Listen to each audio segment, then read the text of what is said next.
আসসালামু আলাইকুম। সব জল্পনা কল্পনার অবসান হচ্ছে আজ। বাংলাদেশ কি তাহলে বিশ্বকাপ খেলছে না? বাংলাদেশের জায়গায় কি স্কটল্যান্ড বিশ্বকাপ খেলবে? এমন দিনেরও সম্মুখীন হতে হলো বাংলাদেশ ক্রিকেট দর্শক, বাংলাদেশের পুরো পরিবার। আমরা কি তাহলে বিশ্বকাপ খেলছি না? অনেকের ভিতরে এই একটাই প্রশ্ন, যে বিশ্বকাপ এটা তো মামুলি কোনো কাপ না, কোনো একটা সিরিজ না, বৈশ্বিক একটা আসর। 2 বছর পর পর এই সময়টা আসে। কত শত দর্শক, কত শত ছেলে মেয়ে, মা বাবা, পরিবার সবাই তাকিয়ে থাকে বাংলাদেশের জার্সিতে খেলা দেখবে, বাংলাদেশের জার্সিতে বাংলাদেশের প্লেয়াররা নামবে, সেটা দেখার অপেক্ষায় থাকে। সেই মুহূর্তটা কি এবার আমাদের দেশের জনগণ, আমাদের দেশের ক্রিকেট পাগল ভক্তরা মিস করতে যাচ্ছে? দেখুন, বাংলাদেশ ক্রিকেটের একটা চরম মাপের ঝুঁকিপূর্ণ, ঝুঁকিহীন সময়ের ভিতর দিয়ে যাচ্ছে। আমি বলবো যে চরম দুর্যোগপূর্ণ মুহূর্ত।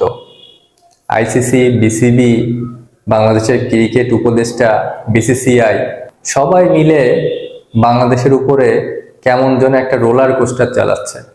তাদের ইচ্ছা মতো সবকিছু বাংলাদেশের উপর চাপিয়ে দিচ্ছে। বাংলাদেশের তো এটা ন্যায্য দাবি ছিল, বাংলাদেশের তো এটা ন্যায্য অধিকার ছিল যে আমরা বিশ্বকাপ খেলতে চাই শ্রীলঙ্কাতে। আমাদের দেশের নিরাপত্তা নেই ওইখানে।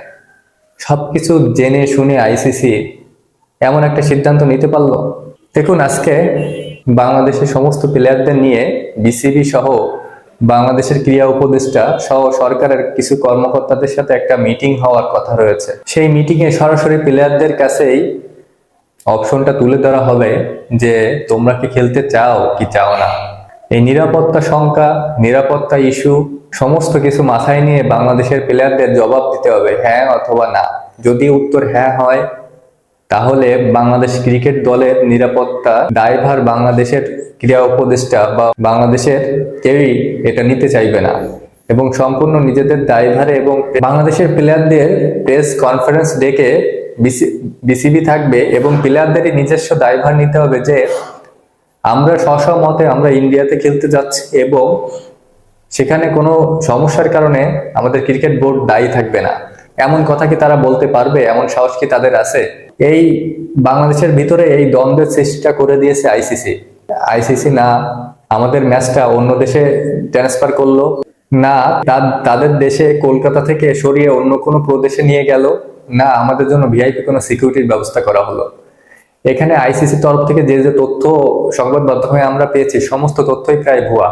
এই সমস্ত কিছুই আইসিসি থেকে বলা হয়নি, সবই উপরে উপরে খবরে জানা গিয়েছে। দেখুন, আইসিসি যে প্রধান, যে জয় শাহ, ইন্ডিয়ান ক্রিকেটের যিনি প্রভাবশালী একজন নেতা, তিনি কিন্তু পুরো খেলাটাই কিন্তু এই জয় শাহই খেলতেছে। দেখুন, গতকাল একটা ভোটাভুটির আয়োজন করেছিল এই আইসিসি। সেখানে 16টা দল ভোট দিয়েছে। ম্যাক্সিমাম দলই, প্রায় অধিকাংশ দলই বাংলাদেশের বিপক্ষে ভোট দিয়েছে। এটা দিবে, এটা আগে থেকে অনুমান করা গিয়েছিল। একমাত্র পাকিস্তান ব্যতীত আর প্রায় সব দলই আমাদেরকে কেউই আর ভোট দেয়নি, মানে 2টা দল বাদে আর সবই বিপরীতে ভোট দিয়েছে। তাতে করে আমরা এখন আমাদেরকে প্রায় একঘরে করে রেখে দিয়েছে আইসিসি, এবং আইসিসি বলতেছে যে তোমরা যদি খেলতে না যাও তাহলে তোমাদের পরবর্তী টিম স্কটল্যান্ডকে আমরা আমন্ত্রণ জানাবো। দেখুন, এই স্কটল্যান্ড টিমটাও কিন্তু যে প্রস্তুত তাও না। তাদের টিমে কেউ ইঞ্জিনিয়ার, কেউ দমকল কর্মী, কেউ ইলেকট্রিশিয়ান, এমন অনেক প্লেয়ার রয়েছে। কিন্তু কথা হচ্ছে যে এই স্কটল্যান্ড টিমটাকে যদি বলা হয়, তারা কিন্তু 1 সপ্তাহের ভিতরে তাদের প্লেয়ারদের ম্যানেজ করতে পারবে না। তাদের এই প্লেয়ারদের যদি ম্যানেজ করতে হয় তাও কিন্তু অনেক সময়ের ব্যাপার, এবং তাদের এরকম আমাদের মতো বোর্ড নাই এবং এরকম বেতন পায় না, বা তারা ক্রিকেট নিয়ে থাকে না কিন্তু। আর মেন কথা হচ্ছে যে আমাদের ম্যাচ আর তাদের ম্যাচের ভ্যালু কিন্তু এক নয়। এতে করে যে চাপের সম্মুখীনটা আইসিসি আমাদের বিসিবির উপরে পাঠিয়ে দিয়েছে, সেটা কিন্তু তাদের উপরেও কিন্তু সমান চাপ রয়েছে। এবং আইসিসি যদি এই ম্যাচগুলো আয়োজন করতে না পারে, তারাও কিন্তু ব্যাপক অর্থনৈতিক মন্দার ভিতর দিয়ে পড়বে। কিন্তু সবকিছু অতিক্রম করে, সবকিছু বাদ রেখে বাংলাদেশকে সময় বেঁধে দেওয়া হয়েছে 24 ঘন্টা। এর ভিতরে যদি আমাদের হ্যাঁ অথবা না জানাতে হবে যে আমরা কি ইন্ডিয়াতে খেলবো কি খেলবো না, সেটা আমাদের জানাতে হবে। অবশ্যই প্লেয়ারদের এখানে মতামত অনেক বড় একটা ইস্যু, এবং বাংলাদেশের জনগণ, ক্রিকেট প্রেমী ভক্তরা অনেকেই এটা দ্বিমত পোষণ করতেছে। কেউ বলতেছে যে যাওয়া উচিত, কেউ বলতেছে যে না ওইখানে কেন যাওয়া উচিত, আমাদের যেখানে নিরাপত্তাই নেই সেখানে কেন যাব। তাতে করে বিশ্বকাপের মধ্যে বা এমন বড় একটা আসরে এসে আমাদের এমন একটা সিচুয়েশনে পড়তে হলো, যেটা আসলে কখনোই কাম্য ছিল না। এখান থেকে 1 মাস আগেও এমন কখনোই ভাবি নাই যে এরকম একটা নিউজ করা লাগবে যে আমাদের বাংলাদেশের বদলে স্কটল্যান্ড বিশ্বকাপে খেলবে। আসলে খুবই ডিসঅ্যাপয়েন্টেড এবং খুবই হতাশ আমি যে আমাদের দল যদি না যায় তাহলে খুবই ব্যথিত হব মন থেকে, এবং সবাই ব্যথিত হবে। আমাদের তো একটাই আনন্দের জায়গা, সেটা হচ্ছে ক্রিকেট। ক্রিকেট নিয়ে আমরা থাকতে চাই, ক্রিকেটকে অনেক ভালোবাসি। আইসিসি আমাদের ভালোবাসা, আমাদের দেশপ্রেম, তাদের মতে আমাদের উপর চাপিয়ে দিল, যেটা আসলে কখনোই কাম্য ছিল না। ভালো লাগলে লাইক কমেন্ট শেয়ার করবেন। ধন্যবাদ।